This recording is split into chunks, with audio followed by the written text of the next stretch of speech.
আমি মৌমিতা। আগের ভিডিওতে যেমনটা বলেছিলাম যে রাজবাড়ির বাইরের পুরোটা ট্যুর দেব, তাই আমি সকাল থেকে রাতের কেমন লাগে দেখতে তাই পুরোটারই ভিডিও ক্লিপগুলো নিয়েছি। আর আজ তোমাদের সাথে সেটা পুরোটা আমি শেয়ার করছি। তোমরা দেখে বলো কেমন লাগলো রাজবাড়ি। এই ফুল সারা জায়গায় সুন্দর ফুল লাগানো ছিল, বেশ ভাল লাগছিল দেখতে। আর এখানে দোলনা ছিল, সুইমিং পুল ছিল, সেটা তোমরা দেখেইছো আগের ভিডিওতেও। এখানে একটা ফটোশ্যুট করার মতো জায়গা ছিল, আমি গিয়ে ওখানে ফটোশ্যুট করে এসেছি। এইগুলো জিনিস তো আমরা মিস করি না যথারীতি, যেখানেই ফটোশ্যুট করার সুযোগ পাই আমি তো সেখানেই ফটোশ্যুট করে নিই।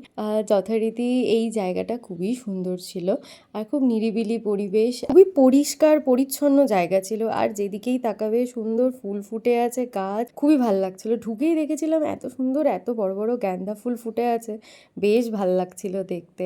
আর এইখানে রাতেবেলা লাইটগুলো জ্বালানো হয়েছিল, সুন্দর লাগছিল দেখতে।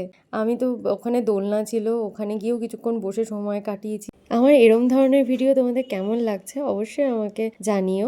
আর ভালো লাগলে লাইক শেয়ার সাবস্ক্রাইব করতে একদম ভুলো না। আর দেখা হচ্ছে পরের ভিডিওতে। আজকের জন্য টাটা।